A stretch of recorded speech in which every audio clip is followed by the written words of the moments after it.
¿Qué tal, queridos hermanos? Qué gusto saludarlos nuevamente para continuar nuestra reflexión sobre nuestra Madre Santísima. Estamos ahora viendo la parte escriturística. Veíamos el día de ayer cómo el pueblo de Dios es un pueblo que vive una cultura histórica, que obviamente está claramente asentada en los libros sagrados.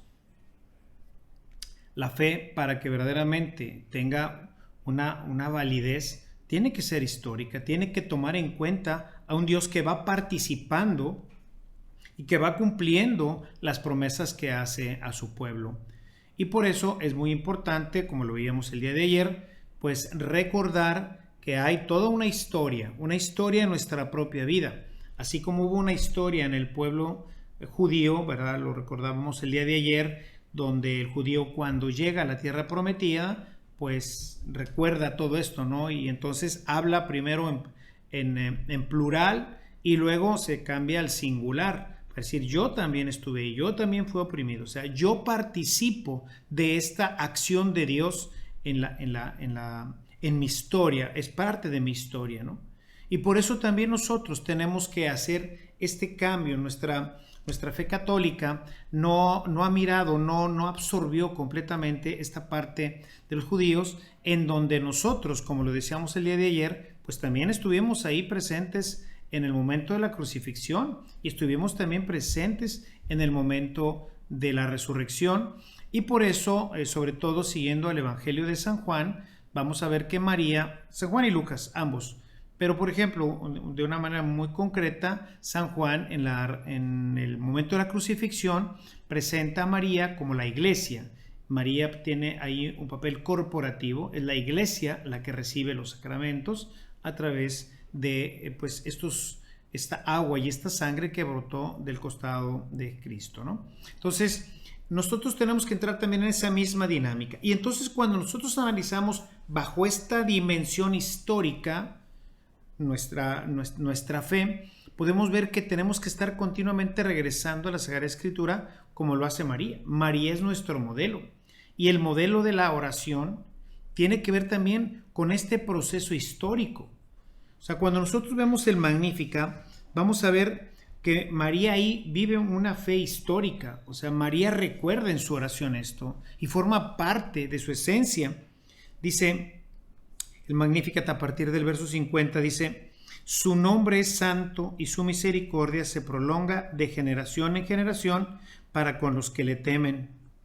Hizo proezas con su brazo, dispersó a los soberbios de corazón, quitó a los poderosos de sus tronos y levantó a los humildes.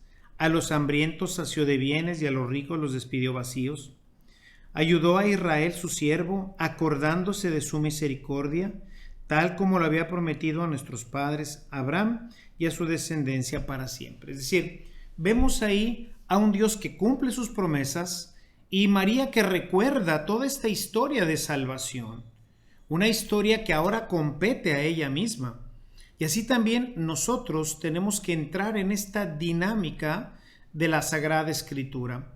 La Sagrada Escritura no es un libro de historia cualquiera. Nos habla precisamente de nuestra historia de salvación. En ella podemos ver cómo efectivamente Dios va realizando una serie de prodigios en su pueblo que continúa haciendo todavía ahora. La Escritura para nuestra Madre Santísima no es una palabra muerta, sino la realización dinámica del proyecto salvífico de Dios.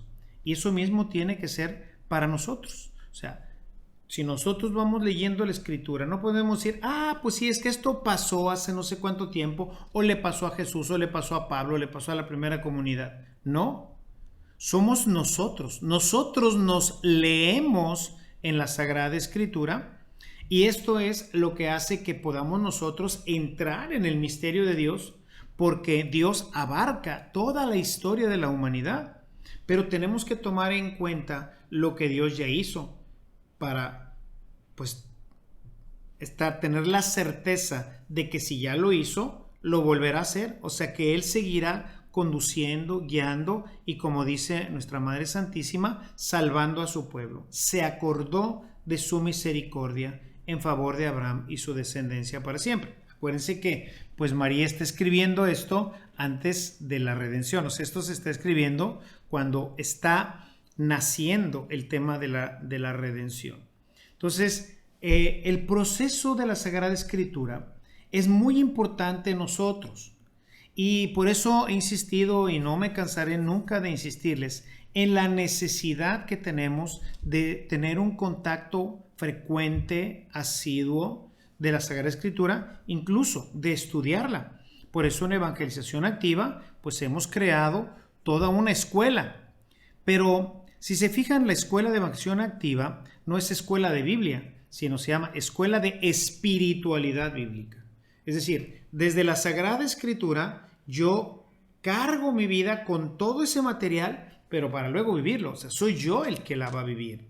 O sea, la espiritualidad la voy a arrancar de ahí voy a arrancar la confianza de Abraham, que debo de tener, la serenidad de nuestra Madre Santísima, la paciencia de José, que imagínense todo el tiempo que tuvo que esperar en el calabozo, hasta esperar pues el tiempo que fuera el correcto, cuando vendrían todas estas plagas, cuando el faraón lo libera, y mientras que hace, mientras ora, se purifica y espera que Dios obre, ¿no? Igual que nuestra Madre Santísima.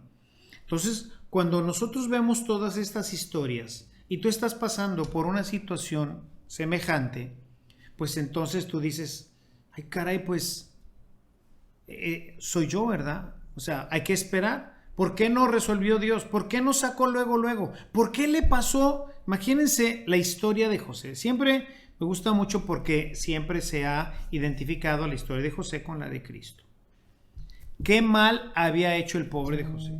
Nada. Era un buena onda, un buen chico. Sus hermanos no lo quieren porque pues tiene sueños. Y bueno, pues era uno de los más pequeños. Luego todavía vendrá Benjamín. Pero pues ¿por qué la envidia y por qué todo este problema con los hermanos al punto de querer matarlo? Y luego, bueno, pues lo vende. Ya ahí va a Egipto.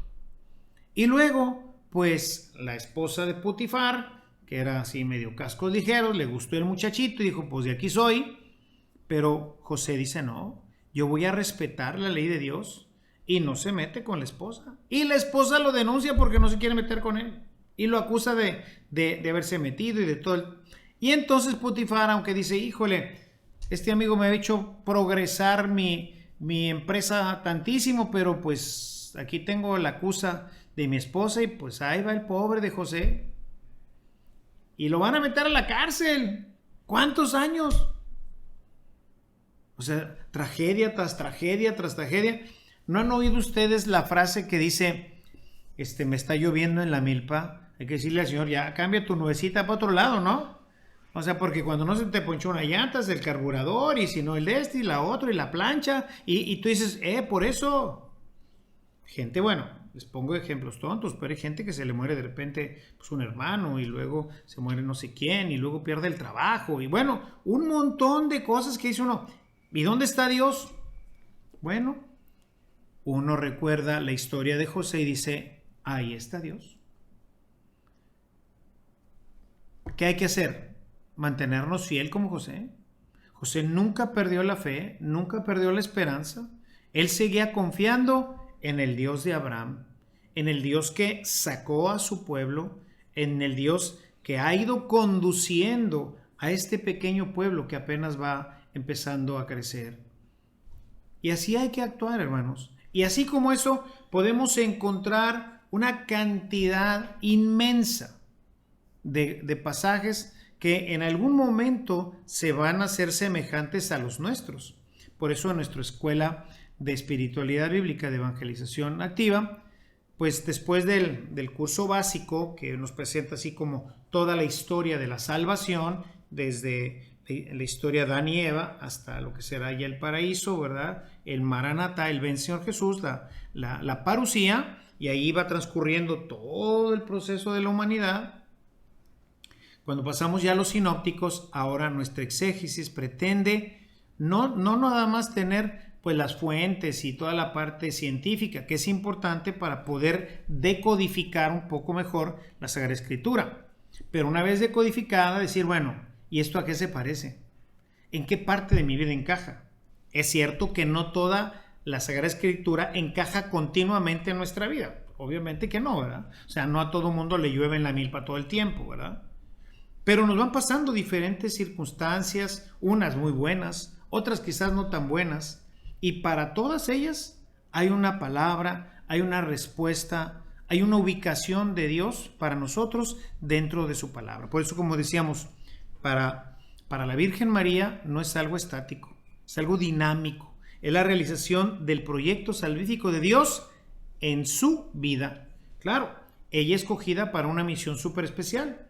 Pero tú, si eres madre de familia, hermana, pues tienes una misión súper especial. Dios te escogió para ser madre, esposa.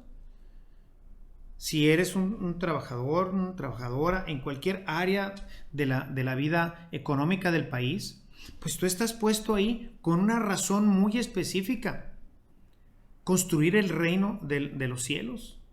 La Christi Fidelis Laici de San Juan Pablo II nos habla precisamente de esto, de nuestra participación o la participación de ustedes como laicos. A mí me escogió para otra misión.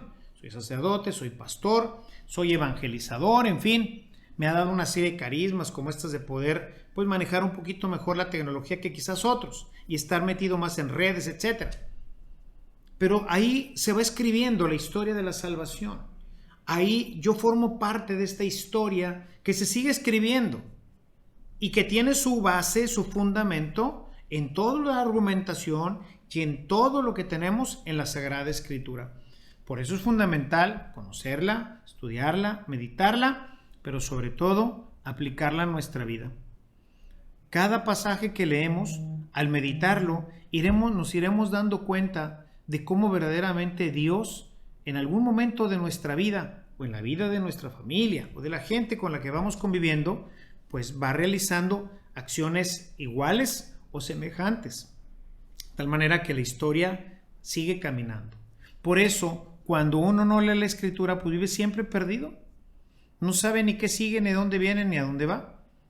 O sea, venimos de una elección de Dios, de una creación primigenia ya en el principio de la humanidad, pero esa humanidad no está destinada a vivir aquí. Es un proceso que Dios, en su infinita pues misericordia y su sabiduría, pensó que este era el camino, y bueno, pues nos lleva al final hasta la parusía. Cada uno de nosotros iremos teniendo nuestra propia parusía en el momento de la muerte, pero habrá un momento ya de la escatología definitiva, cuando todo lo que existe, como dice Pablo, pues terminará y ya todos seremos una sola cosa en Dios. Imagínense todos estos bellísimos astros y todos estos hermosos jardines y todo lo que hoy tenemos que valoramos tanto, todo desaparecerá. Y dice Pablo, ni siquiera nos podemos imaginar la maravilla que Dios tiene preparada para nosotros en el cielo, ¿no? Entonces, por eso es muy importante, mis hermanos, que como María tengamos también una espiritualidad bíblica, una espiritualidad que se agarra de la Sagrada Escritura. María, cuando recibe el anuncio del ángel, nos dice que se asombró de las palabras. Dice, ¿qué significará este saludo? Porque como ya lo vimos con anterioridad, el ángel no le saluda con la palabra, pues, shalom, ¿verdad? Que sería la palabra pues, común para un saludo entre los hebreos. Ni tampoco ave, porque eso pues era de los romanos. Lo saluda con un saludo extraño, alégrate. Y ella se queda sorprendida, y se queda sorprendida porque esa palabra, como lo comenté en su momento, pues tiene una relación muy cercana al tema del mesianismo. O sea, es la alegría mesiánica. No es alegrarse porque te van a dar un regalo, una cosa así. No, es porque el Mesías está ya por llegar a nosotros. Y bueno, se nos ha acabado nuestro tiempo, así que mañana, con el favor de Dios, cerramos ya este tema de la conciencia histórica, que tiene que ver directamente con la necesidad de tener una relación seria y profunda con la palabra de Dios. Que el Señor te bendiga, buen provecho, y pues nos vemos con el favor de Dios el día de mañana a esta misma hora. Bendiciones para tu familia.